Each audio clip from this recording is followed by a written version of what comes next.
stated in an earlier video, has been extremely reliable. There were some things that I ended up having to do to it though. One of the bigger issues was this is a failure now, was the headlight. The driver's side headlight, the low beam started having problems because the socket itself was melting. Poor connection causing the plastic to melt, and it allowed the leads to not touch.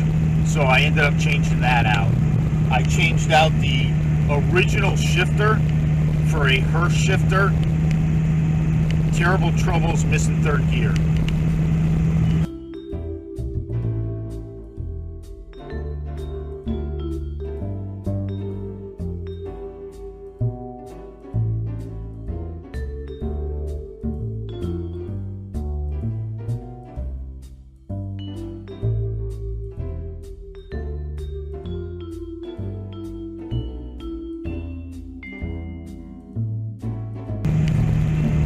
I would miss third gear if I was trying to hit it hard with the original shifter.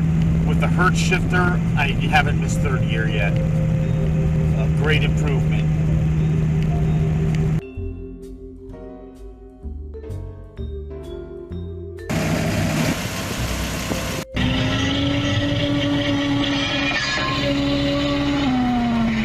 People of Earth, attention.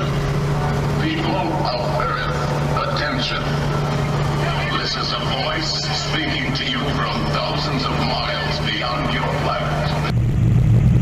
The front of the car is higher than the rear at a fairly good angle. I will get water into my passenger side footboards. Not a lot, enough to get the rug wet, but I never have figured out where it's coming from, and to be honest with you, at this point I'm not too worried about it. It used to be more of a concern when I drove the car a lot more, because I would take it out in any kind of weather. I didn't care if it was going to rain. Obviously didn't like getting caught in the rain, but I wouldn't make it a point to go out of my way to not use it if I thought it was going to rain. So this car has been driven in some serious Florida downpours.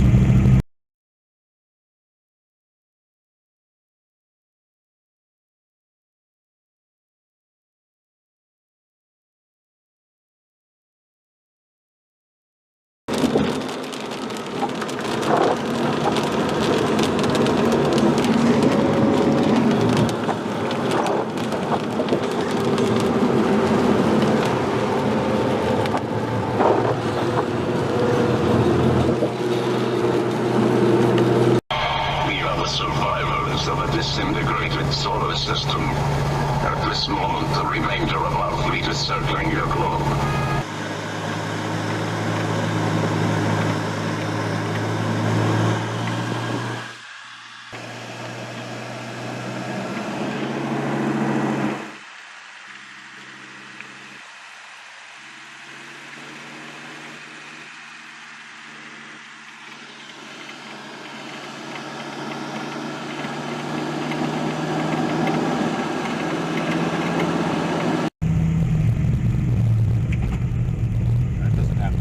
Skip shift. Must be really going slow.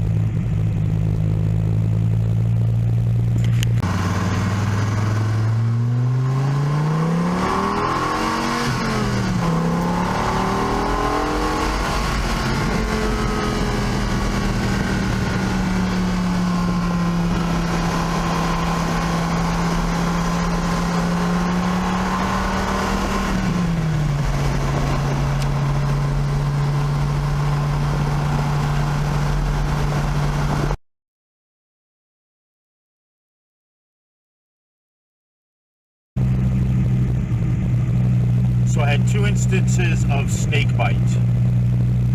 The first one occurred, I was turning onto a beach road from a side road, and some guy came flying around the corner and out there, and I nailed the gas quick and did a complete 360 before I knew what was going on. Luckily, I stayed facing back in my own lane, or I probably would have got wrecked. And I just gave it the gas a little too hard, too fast. And that's all it took to turn this car in a circle, complete circle. The second time, I was merging up onto the highway at about 60, and the back end started coming around. I nailed the gas in third gear, and the back end started coming around. It was at that point that I knew I really needed to take a look at the tires. And sure enough, I put new tires on here, and I couldn't believe the difference in the amount of grip and the handling. I didn't notice it, but the tires were completely useless. They were like hockey pucks. So my advice, before you wreck your Viper, especially if it's one of the early ones like this with no traction control or anti-lock brakes, is get good tires. Make sure your tires are new.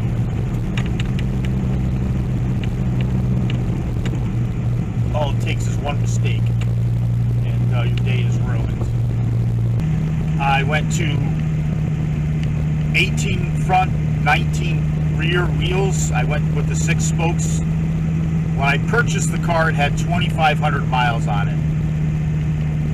At that point, it already had the Rose Smooth tubes and the exhaust done. So right now I'm running no mufflers with a 3-inch stainless steel through a high flow cats. And it looks to be the stock manifolds. So it is a little bit on a louder side. Some people may not enjoy it. I love it the way it is. Wouldn't have it any other way. So I mentioned I have an interior leak sometimes if the front of the car is elevated above the rear more than, say, 10 degrees and it's raining hard, or I'm washing the car, I may get water into the footwell, the passenger side footwell. Other than that, you know, I have to change the steering pulley. I should have done that already. You know, they're plastic and there's been some issues with some of them failing. So that's something I'm going to have taken care of. I'm going to have to change that out. I've got the pulley, I've got the IPSCO. Actually, I bought 2 because I got one as a gift. So I've got the row and the IPSCO.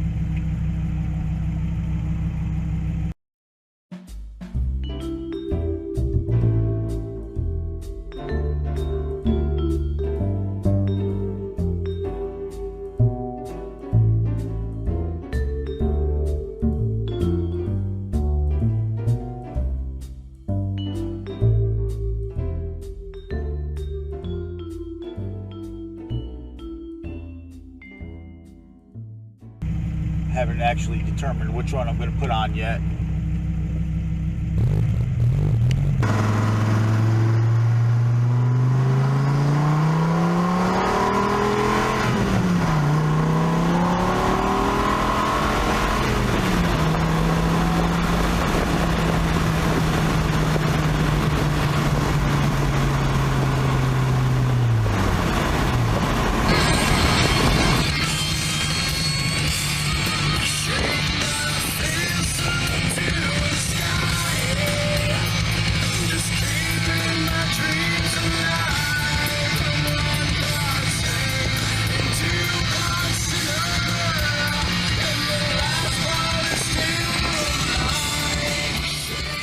One shortcoming, the biggest shortcoming in these cars are the air conditioning.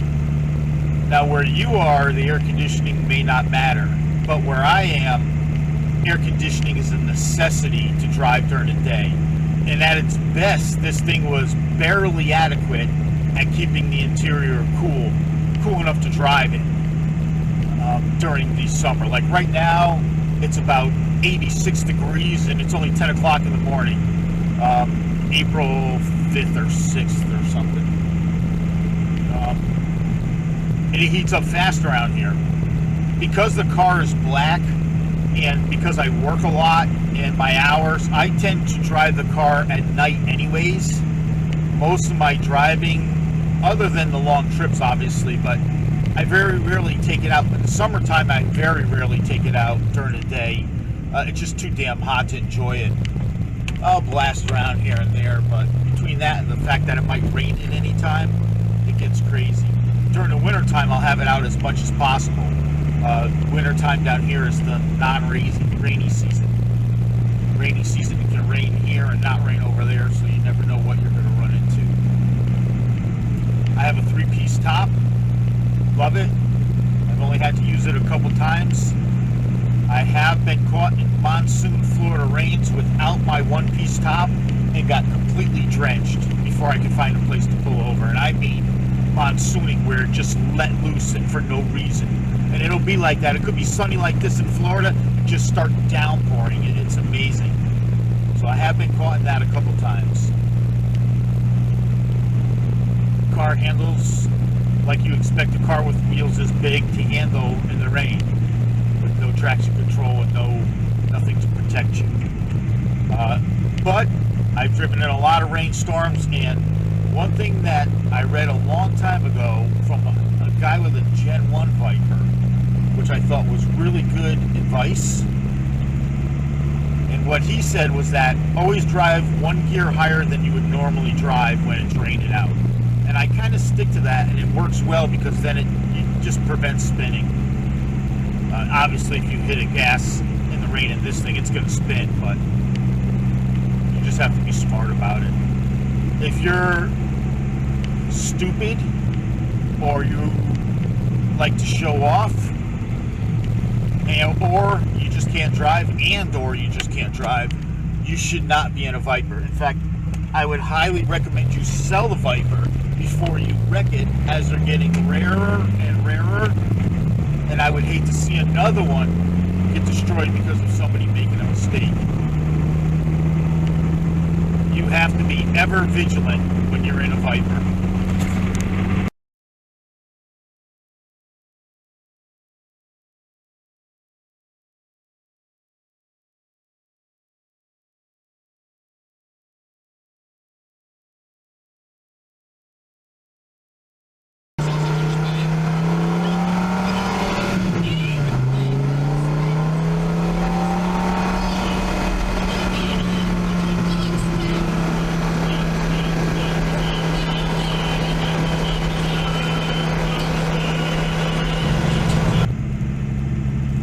Working on your own car when you own a Viper is extremely easy. It's very straightforward, at least these older ones are. The turkey's right there. Big old gobbler. That guy's front yard. Anyways, so it's very easy to work on, especially this one. It's naturally aspirated. You know, for the size of the engine, there is a little bit of room in the engine compartment. It's not quite as bad as some of the Japanese cars. I find it easy to work on. I do everything I can myself, maintenance wise. Right now, the only real issue I have in the interior is this broken panel in the back, and the steering wheel is just shot. I would like to stay with a brown steering wheel. This one's too far gone to die. Starting to crack. I do have a black one at home that I purchased offline that I can have dyed, or I may just have this one restitched, redone.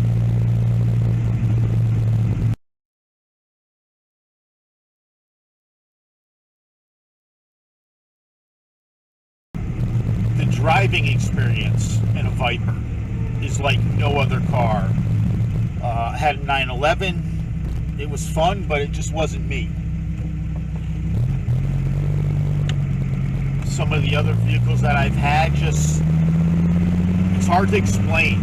The 10-cylinder has a way all its own, and you either love it or you hate it, but once you get used to it, you can't imagine a Viper with any other engine. Straight from the factory. Now this is a 2000, and it came with 450 horsepower, which was a huge number back then. 488 cubic inches. Viper experience is unlike any other. It's a whole different way of seeing the world. There's nothing like the roar and the fury of the sound of this car when you're flying down the road with the top off. It is just overwhelming, the sensation of speed and the sound. And you can, not only do you hear it, but you can smell it and taste it with the top off. It's, you know, having driven some of my friends' GTSs and new ACRs and such, they're amazing cars. But this car is more for less track oriented than those cars. So you're interested in buying a Viper. Prices are all over the board. The RT10s seem to go for less than the GTS. A lot of that may be because of the fact that it's convertible and it's not as good in the rain and inclement weather. Although with the original one-piece hardtop that I had, I never had issues with it leaking from anywhere under here. I know they've had issues with water pumps. Another thing to look at is tires. Tires on these cars are very expensive, $1,600 a pop or so for all four, and they're getting harder to find. I actually went up from the stock wheels to 19s in the rear and 18s in the front when I went to the 6 spokes. Tires are hugely expensive, and after 4 or 5 years, I guess it is, they get hard as a rock. When I originally bought this car, the tires that were on it were from 2000, and I bought the car 5 years later, and they had already started turning into hockey pucks. And I didn't realize it when I first started driving it. I just figured the car was extra crazy powerful, which it is. But really what ended up happening was the tires that were on here were so hard that spinning the tires was simple. You can spin the tires without even trying. Just engaging the clutch would spin the tires. It was really cool because I could sit at a stoplight. When I leave the light, nail the gas, and I could see clouds of rubber dust behind me in the street, which was really cool, along with the, you know, the spinning and the smoke and all that. But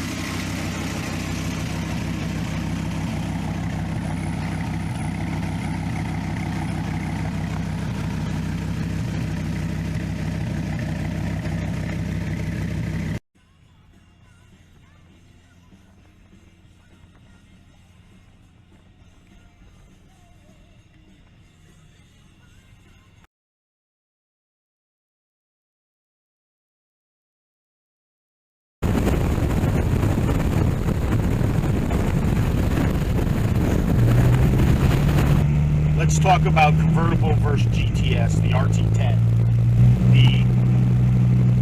The sensations that you get when you're driving a Viper with the top off or in a convertible with the top down is totally different than driving a GTS or one of the ACRs. You're missing that whole side of the noise and the wind and the fury of what's going on around you. It just takes the experience to a whole nother level. This is not a track car. If you're buying this as a track car, I think you're mistaken. This is a grand touring car and a car to go out and blast around, but you want a track car, buy an ACR. This is to go out and have a good time, cruise around, some sporty driving, you know, at 9/10 instead of 10/10. The feeling of driving a Viper with the top off is unexplainable. The roar, the sound of the wind, the engine sounds, the mechanical music coming from the car, you can't beat it. To me, that's what a Viper is made for. There is no other car like a Viper as far as the driving experience. It's a car all its own. It takes a certain kind of person to drive a Viper. Some people just don't get it. And I prefer it that way.